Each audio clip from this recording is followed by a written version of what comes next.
Today on Screen It or Stream It, have we finally reached market saturation where superhero movies just can't be good anymore? Nope.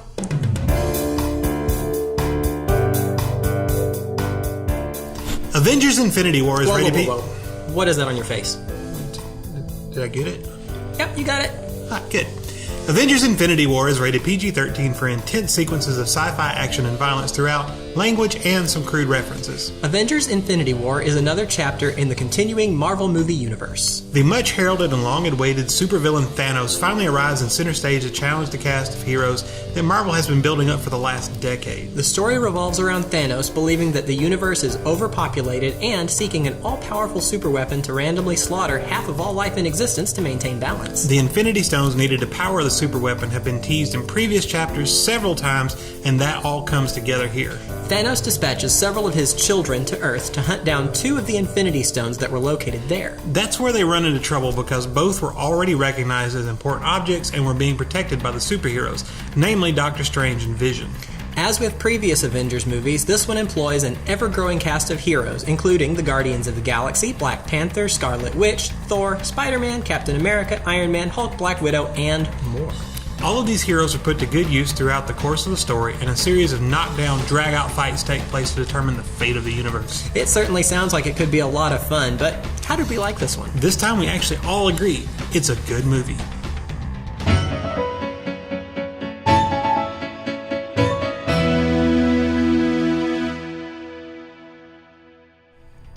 So we got the biggest box office opening weekend like ever, and months and months of build up and anticipation.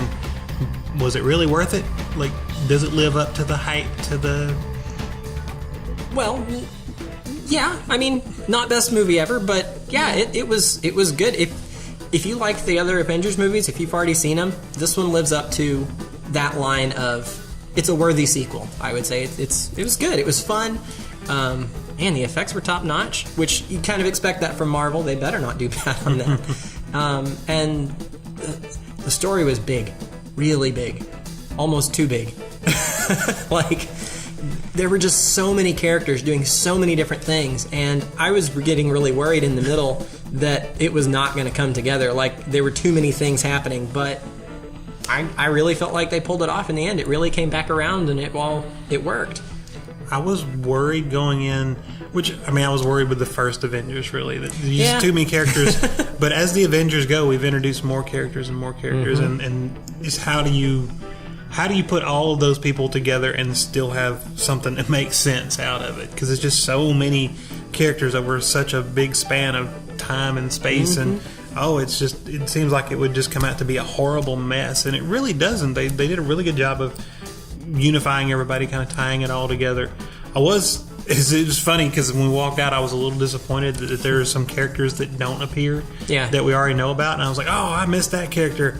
And I was like, my God, like, how many more characters could you want? You need a shoehorn to get any more in there, because they were very tightly packed from end to end. They were constant, barrage of heroes doing things. They were all over the place. But, I mean, it worked. It all contributed to the main story, so... And I thought, so one of the downfalls of the Marvel movies, or the, I guess, negatives of the Marvel movies, has been the villains. Yes. They've been very weak, and I don't mean physically. There's been no development. It's just kind of like, oh, let's talk about the heroes, throw a villain in there, somebody for them to fight, and you're out the door and gone. And it just doesn't really, you don't have that good juxtaposition of, oh, he's really evil, I want to see him, lose to the good guys, because we don't know anything about him. And I think while it wasn't perfect, they did take a much bigger step in this with Thanos. They really did. He got a lot more screen time than any of the villains have in the past. He got some character development, and I don't know, this is called Avengers, but it should have been called Thanos. It could have been. and really, he's not the main. I mean, the main characters are the good guys, but he's really what ties them all together and brings everything together. And to me, this was kind of his movie.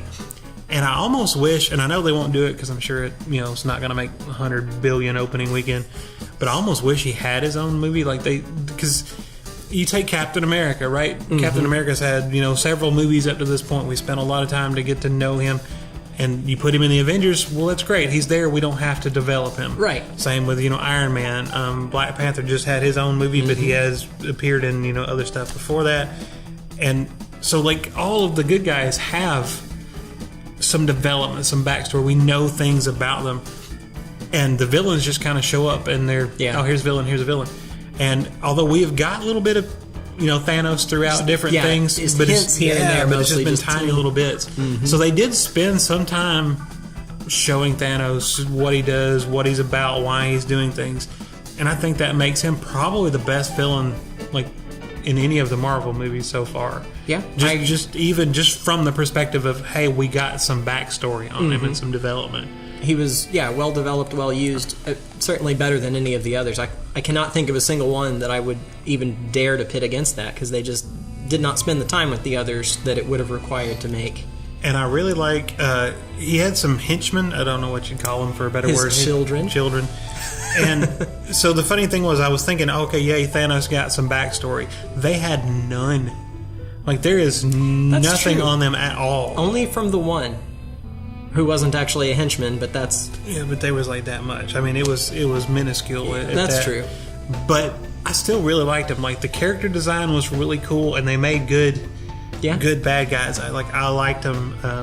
I liked the way they looked. I liked the way they moved. They did have personality. Yeah. Even if they didn't really have a good backstory on, like you said, on any of them, they did have distinct personalities that really came through, and that was a nice touch. If you can't have a good, solid, well-rounded character, have a well-rounded personality. At least it gives us something to kind of be amused by while in the middle of all the actions. And another worry I had was, how are you going to take Thanos, and he's this one giant guy, and pit him against all of the Avengers? Right. Because if he's strong enough to fight the Avengers, then they're not going to do very good against him. If he's not, they're going to beat him up in 4 seconds. How is this going to work? But they did a really good job, because of the henchmen, they had to work their way up to Thanos, and I liked that. It gave them something else to do in there. And plus, it worked out with the plot really well, too. So, good job, writing team. That the Infinity Stones, there were still several of them in different places. So, it made perfect sense for him to be like, all right, you guys go get this one, you guys go get this one, I'm going to get that one. It made sense as in the context of the universe that they've been building. So, it really worked well. So, I guess he's been just looking for those for all this time. Because they... I don't know. But, his super weapon was pretty nasty. Just a horrible... And apparently I have not really spoiler found, but in the comics it was a real, arc thing that he had that super weapon. And I don't know, I have not read the comics, I mostly just follow the movies. And gosh, how many are we up to now? Because I don't think I've even seen them all that are contributing to this. This is number 19? Oh my gosh. Something like that? That is impressive. Not truly. Avengers, 19 Marvel. Right, Marvel that movies. are Marvel. Because this is the third Avengers movie. Third Avengers movie, and we've had, 3 Iron Man movies, and 2 or 3 Captain America movies. Yeah, and I don't know if you can count the umpteen gajillion Spider-Man movies that weren't actually Marvel. No, we just count the one. There's been a lot of them. And one of the things really, to me, the whole point of the Avengers is to see them all come together and to see the interactions between the characters. Yeah, how they team up and do something. And I wasn't awesome. really sure, because some of them have drastically different personalities, and I wasn't sure how that was going to work together, to blend together. We talked about this, and we seem to be in the minority here, but Thor Ragnarok, really didn't like the turn that Thor took with the sillier Thor. Just didn't seem to fit. It was a step too far, I thought. Yeah, and he seemed to come back. He wasn't, I don't think he was super serious Thor, but he wasn't, zany, wacky Thor either. Yeah. And that was nice. But then you take things like the Guardians of the Galaxy, and they are zany and wacky, and they're really fun for it. But how are they going to and they did. Everybody that mingled, they blended together so well, and they interacted so well together. There's some great scenes with the different characters. Some of them meeting up again, some of them meeting up for the first time ever. And that was one of the things I really liked from the movie, was the comedy. It's kind of a serious, the general theme of the movie is serious. Yeah. Thanos is looking to literally destroy half of every living thing. He believes it brings balance to kill half of everything. And so he's trying to just decimate the galaxy, the universe, everything. And that's really serious and it's really dark. Mm-hmm. But there was these definite moments of levity and like I said, Thor had a couple, but you throw in the Guardians of the Galaxy and Tom Holland's much better Spider-Man than the other ones, as far as I'm concerned. He's just a cute kid. Like, he's just perfect for that. He just has that... He has a fun energy to him. Cherubic is the word I was looking for. He has that cherubic quality, so... It was weird. Like, it might have been my imagination, or it might have been the fact that we were sitting 6 inches from a gigantic screen with a plastered in our face. People listen to us when we say don't take your kids on Tuesday nights. Yeah, you gotta listen. Seriously. Good Lord. We need more room for us. Yeah. I like to spread out a little, be comfy, you know? But there was some times with Tom Holland, he didn't even look real. I was like... I didn't notice that as much as y'all did. It was kind of plasticky looking. I don't know what it was. And we're not talking about when he was in his spider suit. No, just Tom him. Holland's just face was plastic. It's like, what on earth? He may not be a real person. He might just be a digital character. Well, maybe they had to digitally remove a mustache. Sorry, Deadpool joke. He doesn't get to be in the Avengers. Poor guy. I don't think they would let him. They didn't want an R-rated Avengers movie yet. We're not ready for that. So. The Avengers. I liked Peter Dinklage. That was hilarious. Oh my gosh, that was that the only like serious cameo? I would call that a cameo because it just he was just. It seemed like they did it just for like a fun, just to be funny, and it did. I think so. Somehow did not rip me out of the story, but it did. I had that moment of what are you doing here? It was. Just watch for it. It's great. Well, when I saw him, I was like, "Is it Peter Dinklage?" And then he spoke, and I'm like, "Yep, it sure is. It sure is." But I liked his character. I thought that was fun. And for a character that was only there for like 5 minutes, he seemed like you got into that really quickly. Like just inside of 2 seconds, they set him up with a backstory that they didn't tell you the whole thing, but enough that like, oh, such a tragic character, and there he was, and. You know, it made sense. It worked. So that was a nice... And we got a teenage... teenage Groot. I am Groot. who has the teen angst, the teen... that was really good. I'm glad we got... And Rocket. I love Rocket Raccoon. He's the best. He is. He's the best rabbit I've ever seen. He's just awesome. Now, Harvey would have been the best rabbit I've ever seen, but I never saw him, so... That's an old school reference. Look it up. But yeah, they came together really well. I really liked the comedy. It was the right kind of comedy because it didn't... You still took the universe seriously, but it was just the characters who already had established personalities that would be that way, and it worked. It fit right in. So. Well, and Tony Stark is always abrasive to people, and that's always funny, you know, and we really like... I loved how Robert Downey Jr. played off of Benedict Cumberbatch. Those two were great. They worked really well together. And it was funny because they both have like a similar look with the goatee thing going and the dark hair. They're just the totally opposite personalities. So don't be racist. They don't know. Anyway, goatee is not a race, man. No, you don't discriminate against the goateed people of the world. That's just all I'm saying. It's not my fault the ladies in the movie didn't wear goatees. I've been advocating this for years. Well, some people just don't have good fashion sense. I don't know what to tell you. Now, Thanos had good fashion sense. He really did. He was accessorizing the bling. He was hunting down them gems and putting them on his glove. He had the one glove thing, like a Michael Jackson sort of thing going. He's bringing it back. It's 80s retro. Which fits with the Guardians of the Galaxy. Yeah. So yeah, it all comes together. It works out. Works out good. So, and so you get a lot of the characters show up. Black Panther, and they go to Wakanda at one point. That all worked really well. I love that whole place, that whole city that they built in Black Panther, and I think they had gone there just briefly in Civil War, and again here, and they made a really neat culture. I love how that it maintains all of the kind of African themes, but it's all not modern, hyper modern or future modernistic. I don't know. It's very, very well done. love that. Just good set building, I guess. And this might be my favorite Avengers movie. It had the fun. It did. really, really had the fun. Yes. I don't know. There's definitely some things I didn't like about it. There are some nits could be picked. Yeah. But I liked it too much to pick at them. So I didn't. Let's go. So cell phone. With the cell phone, I don't know. It's easily explained away. Tony Stark has a flip phone. Why? Yeah, because he always has the phone in the. I know he's got the invisible phone super in his tech, helmet. and then all of a sudden we're 1997, and he pulls out his flip phone. I don't know. I like the burner phone theory. Maybe that's what it is, but I don't know. I didn't get that. But no, I had a problem with Vision.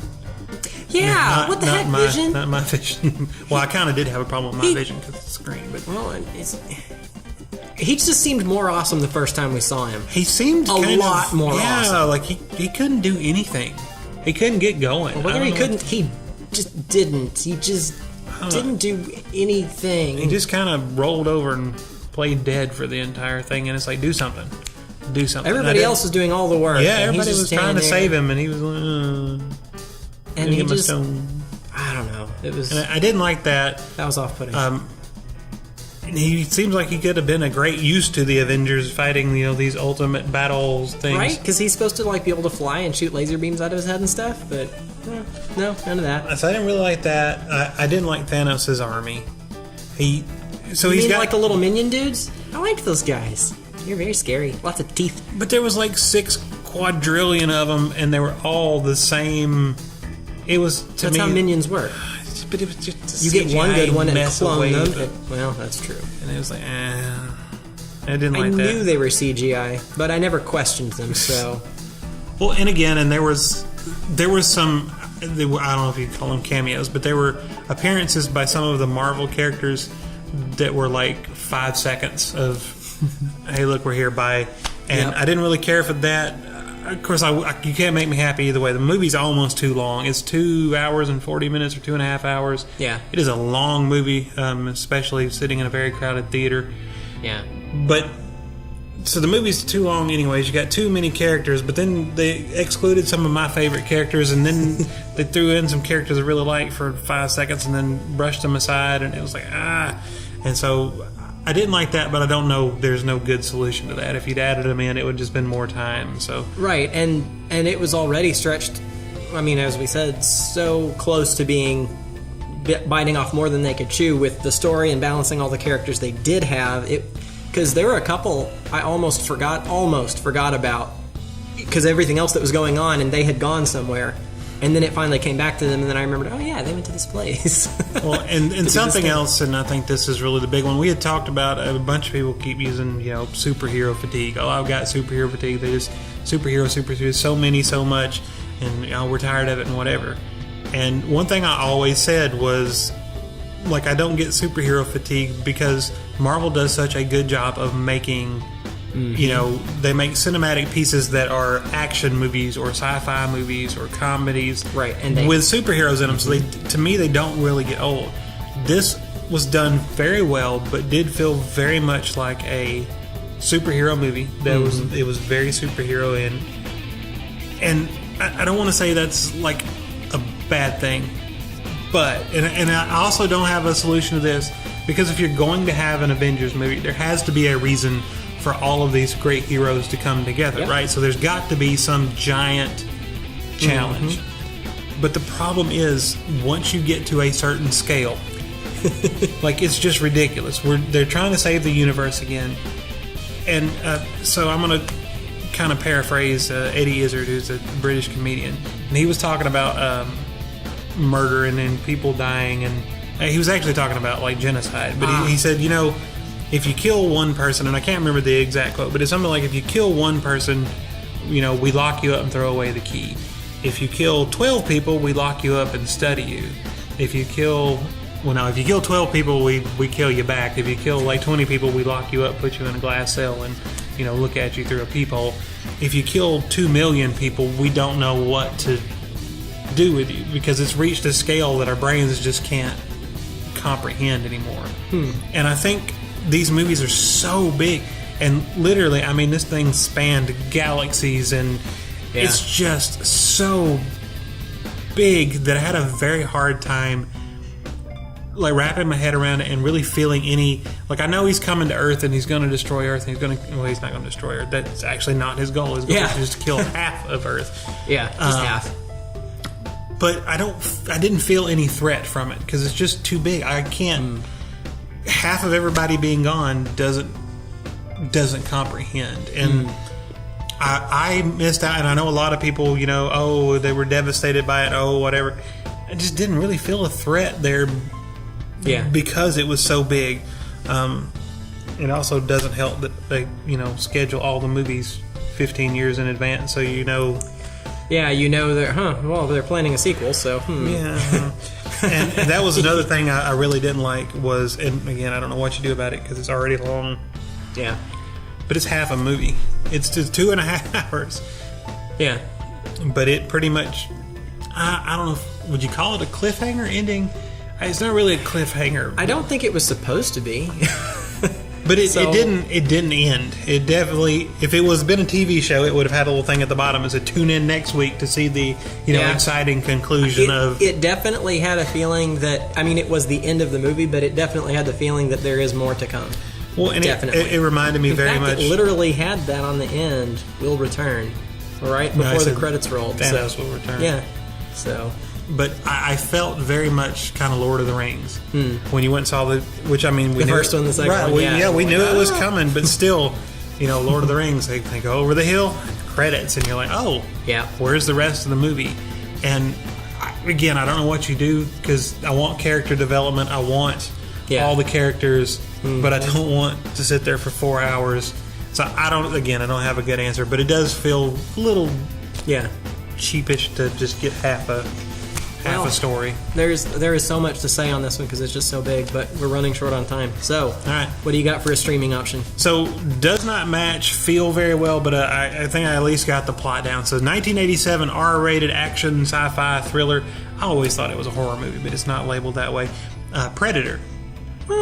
So you've got basically an alien coming to Earth. And again, with scale down though. Yeah. So we've taken that scale down, and it's just a guy hunting a few people. But of course, they don't know that it's a team of commandos led by Arnold Schwarzenegger, and they're and Jesse the Body Ventura and Carl Weathers, and it's this great team of guys, and they're going in the woods to try to in the rainforest somewhere. There's a downed helicopter, and they're going on a rescue mission, and come to find out there's an alien in the mix killing people, and he ends up hunting them and gets quite exciting. They have to fight back. It's a great movie. I ain't got time to bleed. It's a great movie, great quotable movie. To duck. It's one of those it's epitome of you must see that movie. Yeah.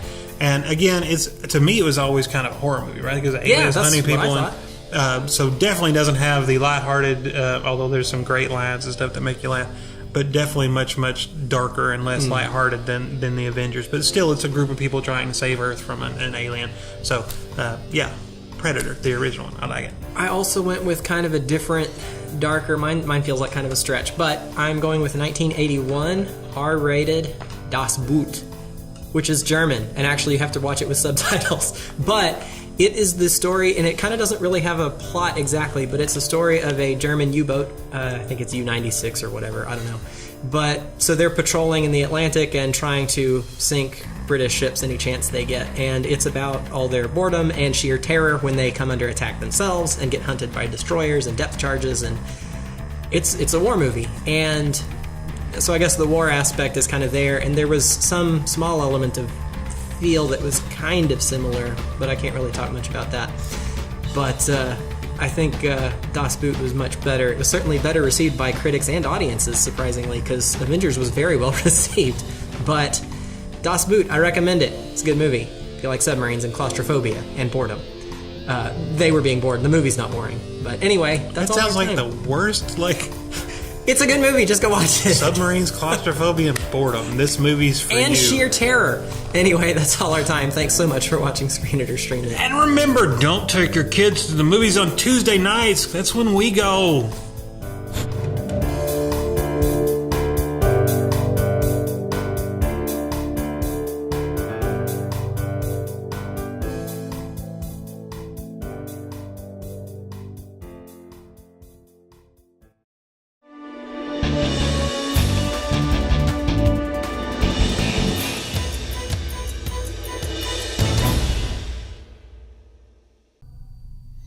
One more? I had one word and I messed it up. I need a puh. Nope.